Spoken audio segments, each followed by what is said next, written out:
Hello students, आज हम करने जा रहे हैं कक्षा 10 की कृतिका भाग 2 का तीसरा लेसन। क्या है? साना साना हाथ जोड़ी। ये साना साना हाथ जोड़ी क्या है और इसका क्या मतलब होता है? ठीक है, साना साना हाथ जोड़ी यह एक प्रार्थना है। ठीक है, भगवान को की जाने वाली एक तरह की ये प्रार्थना है जो कि ये सिक्किम में की जाती है। सिक्किम में ये गाई जाती है भगवान के प्रार्थना के लिए। ठीक है, तो उसी के अंश को लेकर यह एक पूरा पाठ बनाया गया है। इस पाठ के अंदर क्या है? ठीक है, यह आप लोगों ने पाठ पढ़ा होगा, लेकिन मैं आपको इसी का पूरा पाठ का सार बताने जा रही हूँ कि इस पाठ के अंदर क्या है। यह एक यात्रा वृतांत है। ठीक है, जो हमारी लेखिका मधु कांकड़िया जी कर रही हैं। इन्होंने सिक्किम की यात्रा की और उस बीच उन्हें क्या क्या चीज़ें देखने को मिली, क्या क्या चीज़ें उन्हें सीखने को मिली, क्या चीज़ों का उन्होंने अनुभव किया, ये सब चीज़ें इन्होंने इसमें शेयर किया है। ठीक है, उन्होंने इस यात्रा के दौरान क्या अनुभव उन्हें मिले, ये सब उन्होंने इस लेसन में शेयर किया है। तो चलो शुरू करते हैं हम अपना लेसन। क्या है, लेखिका क्या कह रही है इसमें? लेखिका यहाँ से शुरू कर रही है कि लेखिका सिक्किम की राजधानी गैंगटॉक घूमने गई थी। ठीक है, लेखिका जो है मधु कांकड़िया जी, ये अपने बारे में बता रही हैं कि वो सिक्किम की राजधानी गैंगटॉक घूमने गई थी। रात में ढलान पर सितारों की जगमगाती झालर ने उसे इतना सम्मोहित किया कि वह उसी दिन सुबह एक नेपाली युवती से सीखी प्रार्थना, यही क्या मेरा सारा जीवन अच्छाइयों को समर्पित हो। ठीक है, क्या हुआ कि जब वो जा रही थी लेखिका हमारे गंगटोक घूमने, तो उन्हें रात में एक ट्रेन में बैठ गई, उसमें वो देखती हुई चली गई।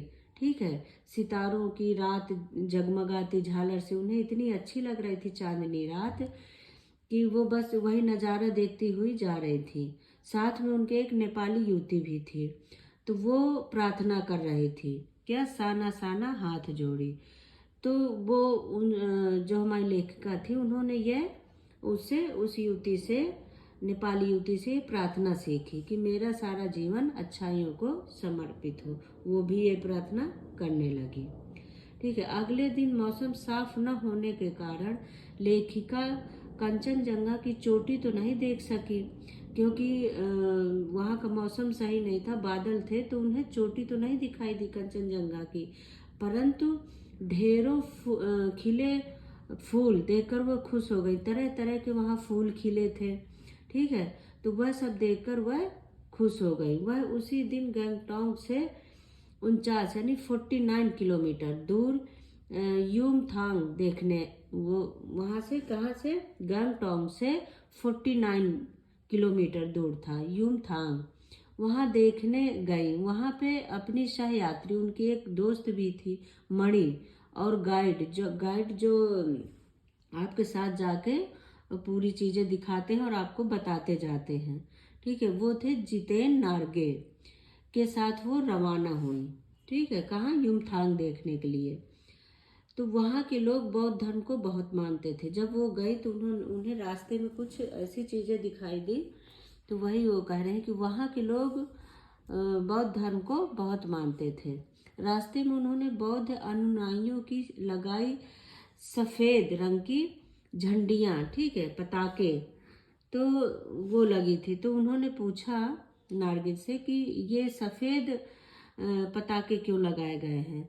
तो उन्होंने बताया कि जब क्या है, जैसे बौद्ध धर्म में कोई मर जाते हैं, मृत्यु हो जाती है, तो उसमें ये लगाई जाती है सफ़ेद पताके। अच्छा, आगे फिर गई वो। कवि लोक स्टॉक नामक स्थान पर हिंदी फिल्म गाइड की शूटिंग का स्थान भी उन्होंने देखा। क्या जगह का नाम है? कवि लोक स्टॉक। ठीक है, वहाँ पर क्या हिंदी फिल्म गाइड की शूटिंग भी हुई थी, तो वो स्थान भी देखा। देखिए बच्चों, इसमें जगह का नाम बहुत इम्पोर्टेंट है, याद करना है आप लोगों को, और किसके बाद वो कहाँ गई, वहाँ पे उन्होंने क्या देखा, ये सब आपको स्टेप बाय स्टेप याद रखना है। ठीक है, फिर क्या हुआ, वहीं से लेप्चा और भूटिया जातियों का शांति वार्ता स्थान भी देखा। वहीं रास्ते में उन्हें फिर आगे क्या दिखाई दिया, लेप्चा और भूटिया जातियों का शांति वार्ता स्थान भी देखा। क्या था, ये दो जो जातियां थी लेप्चा और भूटिया, ये पहले बहुत लड़ते थे, आपस में इनकी नहीं पड़ती थी, तो उन्हीं का एक स्थान बनाया गया था शांति वार्ता, तो वो स्थान भी इन्होंने देखा। फिर आगे क्या है, एक कुटिया में पापों को धोने वाला प्रेयर व्हील देखा। मतलब एक व्हील टाइप लगा था, वहां पे क्या होता था, सब जाते थे और अपनी अपनी मतलब जो उनके मन में होता था प्रार्थना करते थे और उनकी मनोकामनाएं पूर्ण होती थी, उन लोगों का ऐसा मानना था। ठीक है, तो वो लोग जाके उसी व्हील के सामने प्रार्थना करते थे। ऊंचाई पर चढ़ते हुए धीरे धीरे लेखिका को स्थानीय लोगों का दिखना बंद हो गया। जैसे जैसे वो नीचे से ऊपर चढ़ती गए तो उनको नीचे के लोग दिखने कम हो गए। ठीक है, नीचे घर ताश के पत्तों जैसे छोटे छोटे दिखने लगे। ऊपर से जैसे नीचे देखो तो ऐसे लग रहा था जैसे ताश के पत्ते पड़े हो, जो घर थे बहुत छोटे छोटे दिखाई देने लगे।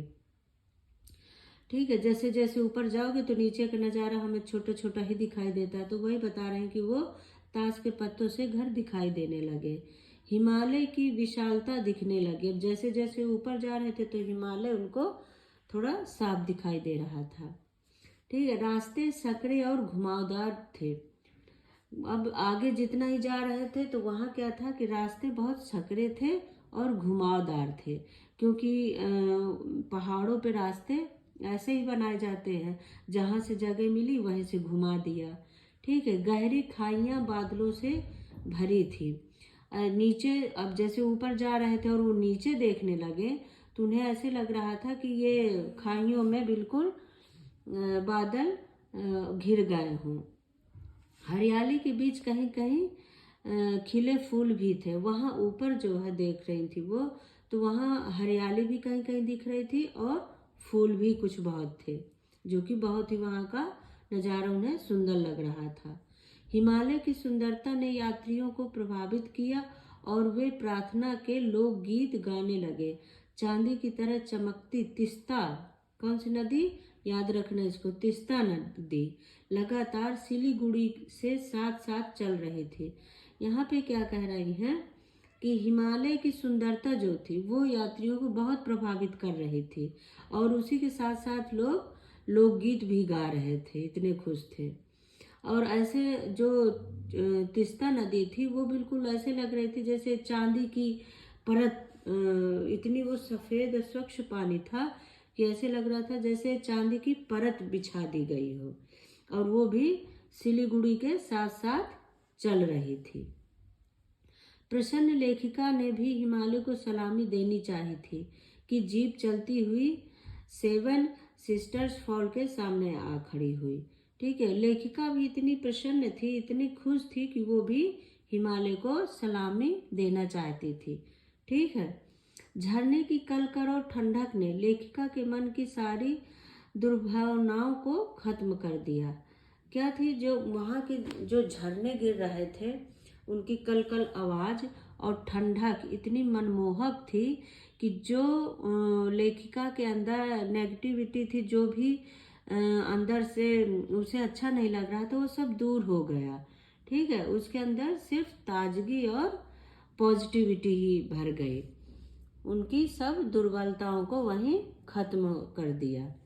सत्य और सौंदर्य की अनुभूति से वह भावुक हो उठी। वहाँ पे जो इतना सुंदर और सौंदर्य देखने को मिला उसे बहुत भावुक हो उठी, बहुत उन्हें मतलब मन उनका बहुत प्रसन्न हो उठा।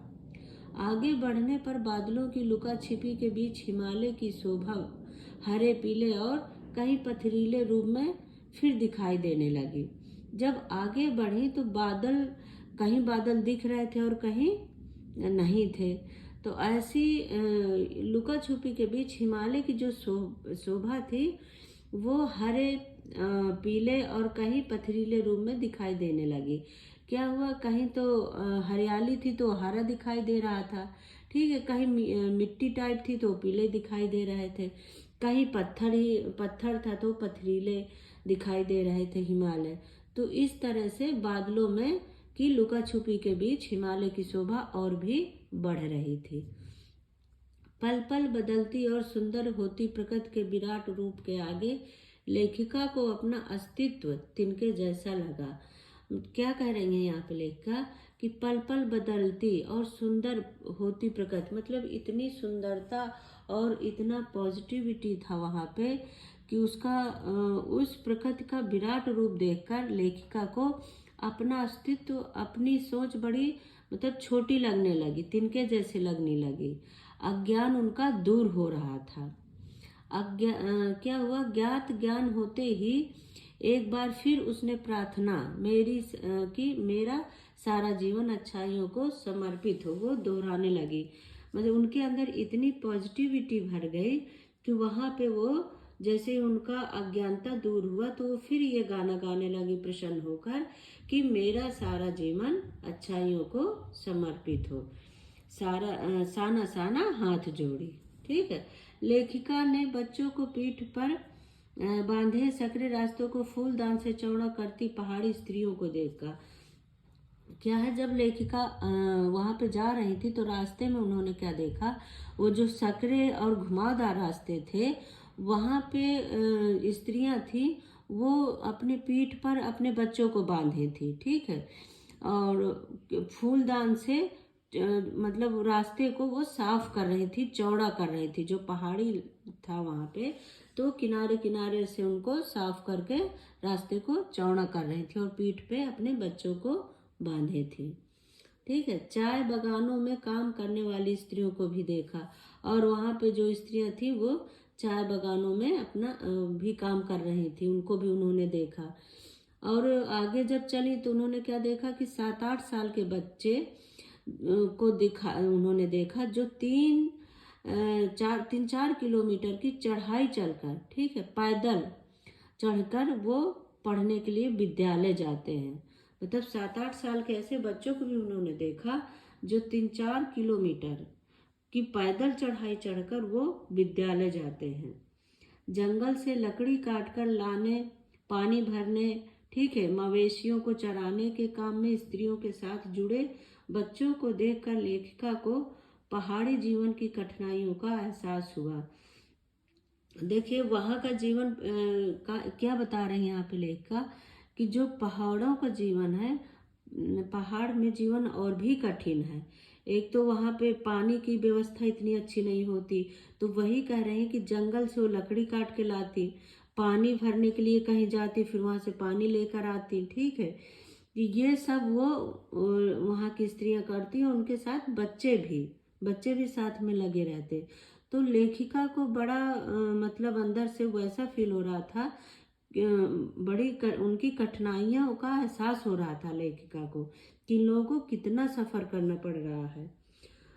उसे लगा कि मैदानों की तुलना में पहाड़ों में भूख, मौत, दीनता और जिंदा रहने को लेकर संघर्ष अधिक है। लेखिका को लगने लगा कि जैसे हम लोग मैदानों में रह रहे हैं, इसकी तुलना में पहाड़ों पे जो लोग रह रहे हैं वहाँ पे अपनी भूख को मिटाना, ठीक है, दीनता, जिंदा रहने के लिए मौत, ये सब वहाँ पे इन सब के लिए संघर्ष अधिक करना पड़ रहा है मैदानों की अपेक्षा। रास्ते में कई जगह सावधानी पूर्वक चलने के निर्देश भी लिखे थे। वहाँ पे इतना घुमावदार रास्ते थे और सकरे घुमावदार कि वहाँ पे जगह जगह पर वहाँ पे सावधानी पूर्वक चलने के लिए निर्देश भी लिखे थे। ठीक है। युमथांग जाते हुए लेखिका को रात लायुंग की शांत बस्ती में बितानी पड़ी। अब युमथांग जाते हुए उनको रात हो गई, तो रात उन्होंने कहाँ बिताई? लायुंग की शांत बस्ती में। ठीक है। वहाँ उसने यह विचार किया कि मनुष्य ने प्रकृति की लय, ताल और गति को बिगाड़कर बहुत बड़ा अपराध किया है। जब उन्होंने रात वहाँ बिताई तो उन्हें यह एहसास होने लगा कि मनुष्य ने प्रकृति की लय, ताल और गति को, मतलब मनुष्य ने अपने अनुसार प्रकृति को बनाने का जो काम किया है, ये प्रकृति के साथ बहुत बड़ा अपराध है। बर्फ देखने की इच्छा लायुंग में भी पूरी न होने के कारण 500 फीट ऊंचाइयों पर कटाव यानी भारत का स्विट्जरलैंड जाने का निश्चय किया। क्या है, कटाव। कटाव को क्या बोलते हैं, भारत का स्विट्जरलैंड। ठीक है, तो जब लायुंग में उन बर्फ नहीं दिखी उन्हें, तो वो फिर क्या की कि 500 फीट ऊंचाई पर और ऊंचाई पर कटाव कटाव जाने का निश्चय किया। ठीक है, कटाव का पूरा रास्ता अधिक खतरनाक और धुंध से भरा था। जब और ऊपर गए तो ऊपर का रास्ता और खतरनाक था। ठीक है, और धुंध से भरा था। वहां पहुंचने पर ताजा बर्फ से पूरे ढके पहाड़ चांदी से चमक रहे थे। जब वहां पहुंची, कहाँ, कटाव। ठीक है, तो वहां ताजा बर्फ थी। ठीक है, और वो पूरे पहाड़ को ढक रखा था, ऐसे लग रहा था चांदी से जैसे चमक रहा हो पहाड़, सफेद बिल्कुल। घुटनों तक बर्फ जमीन पर बिछी थी और गिर भी रही थी। जब वहां पे गए तो क्या था, घुटनों तक बर्फ बिछी थी जमीन में, और ऊपर से छोटी छोटी सी बर्फ गिरती भी जा रही थी। यात्री आनंद उठाने लगे, यात्री जो थे वे सब आनंद उठाने लगे। लेखिका की मित्र, ठीक है, मित्र ने कटाव को स्विट्जरलैंड से भी अधिक ऊंचाई पर बताया, क्योंकि उनकी जो मित्र थी वो स्विट्जरलैंड जा चुकी थी। तो जब नार्गे बोला कि ये स्विट्जरलैंड जैसे सुंदर है, तो उनकी दोस्त बोली कि नहीं, ये स्विट्जरलैंड से ज़्यादा सुंदर है। ठीक है, और स्विट्जरलैंड से ज़्यादा ये ऊंचाई पर है। ठीक है, लेखिका ने भी उस सुंदर दृश्य को हृदय में समा लिया। लेखिका भी उस सुंदर दृश्य को देखकर उससे बिल्कुल प्रभावित हो उठी और उसे अपने अंदर समा लिया। वह आध्यात्मिकता से जुड़ गई। वह विचार करने लगी कि शायद ऐसी सुंदरता से प्रेरित होकर ऋषियों ने वेदों की रचना की होगी और जीवन के सत्यों को खोजा होगा। जो लेखिका थी जो हमारी, वहाँ का दृश्य देखकर वो इतनी मनमोहक हो गई, वो बिल्कुल आध्यात्मिकता से जुड़ गई और वो विचार करने लगी कि ऐसी सुंदरता देखकर ही हमारे ऋषियों ने को प्रेरणा मिली होगी वेदों की रचना करने के लिए और जीवन के सत्यों को खोजने के लिए। जो उनकी दोस्त थी लेखिका की, मणि, मणि ने हिम शिखरों को एशिया के जल स्तंभ बताया। उन्होंने हिम शिखरों को क्या बताया, एशिया के जल स्तंभ। ठीक है, कड़कड़ाती ठंड में पहरा देते फौजियों की कर्तव्य निष्ठा ने लेखिकों को और भावुक बना दिया। वहाँ ऐसी ठंड में जो हमारे फौजी होते हैं वहाँ पर वो पहरा देते हैं। ठीक है, तो उनके कर्तव्य को देखकर लेखिका और भी भावुक हो गई। कटाव से युमथांग की ओर जाते हुए प्रियुता और रूडोडेड्रो ने फूलों की घाटी को भी देखा। ठीक है, युमथांग कटाव जैसा सुंदर नहीं था। कटाव से वो फिर क्या, युमथांग की ओर जाते हुए, ठीक है, जाते हुए प्रियुता और रूडोडेड्रो ने फूलों की घाटी, वहां पे फूलों की घाटी को भी देखा। युमथांग कटाव जैसा सुंदर नहीं था। कटाव इतना सुंदर था कि युमथांग उतना सुंदर नहीं था। वहाँ एक सिक्किमी स्त्री ने अपना परिचय जब इंडियन कहकर दिया तो लेखिका खुश हो गई। क्या है कि वहाँ की जो एक सिक्किम स्त्री थी उसने अपने आप को इंडियन कहकर अपना परिचय दिया, तो लेखिका बहुत खुश हो गई कि मतलब इतना देशभक्ति इन लोगों के अंदर है कि अपने आप को सिक्किम न कहकर इंडियन बता रही हैं। रास्ते में गाइड नॉर्वे में ने चांदी रात में भौंकने वाले बफुते दिखाया। क्या था कि रास्ते में गाइड जो नॉर्वे था तो चांदनी रात में भौंकने वाले कुत्ते भी दिखाए। गुरु नानक के पद चिन्हों वाला एक ऐसा पत्थर दिखाया जहां कभी उनकी थाली से चावल छिटक कर बाहर गिर गए थे। क्या है, गुरु नानक जी के वहां पर गुरु नानक जी के पद चिन्हों का एक पत्थर भी है और वहां पे उनके पैर बने हैं और वहीं पे उनका वो ठोकर लगी थी उनके पैर में, तो उनकी थाली से चावल गिर गए थे, छिटक कर गिर गए थे। तब से कहते हैं वहाँ चावल होने लगे थे, नहीं पहले वहाँ चावल नहीं होते थे। ठीक, खेदुम नाम का 1 किलोमीटर का ऐसा क्षेत्र भी दिखाया जहाँ देवी देवताओं का निवास माना जाता है। क्या है, एक खेदुम नाम का की जगह है, ठीक है, जो 1 किलोमीटर का क्षेत्र है, वहाँ पर देवी देवताओं का निवास माना जाता है। नॉर्वे ने पहाड़ों नदियों, झरनों और वादियों के प्रति पूज्य भाव की भी जानकारी दी। नॉर्वे ने बताया कि यहाँ पे पहाड़ों की, नदियों और झरनों, इन वादियों की, पहाड़ों की सबकी पूजा की जाती है। ठीक है। कप्तान शेखर दत्ता के सुझाव पर गंगटोक के पर्यटक स्थल बनने और नए रास्तों के साथ नए स्थानों को खोजने के प्रयासों की भी जानकारी दी। जो नार्गे थे उन्होंने बताया कि कप्तान शेखर के सुझाव से गंगटोक के में पर्यटक स्थल और भी अच्छे बनने लगे हैं। वहाँ पे जाने के लिए नए नए रास्तों को खोजा जा रहा है और उन्हें अच्छा बनाने का प्रयास कर रहे हैं। इन सब की भी जानकारी लेखिका को दे रहे हैं नार्गे। तो इस तरह से हमारा लेसन यहाँ पूर्ण होता है, हमारा लेसन समाप्त होता है। आई होप आप लोगों को समझ में आ गया होगा। अगर कहीं कोई दिक्कत आए तो कमेंट करके ज़रूर पूछें। थैंक यू बच्चों, बाय बाय। आप मेरे चैनल को लाइक और सब्सक्राइब करते रहें, अपने दोस्तों में भी शेयर करें। बाय बाय बच्चों।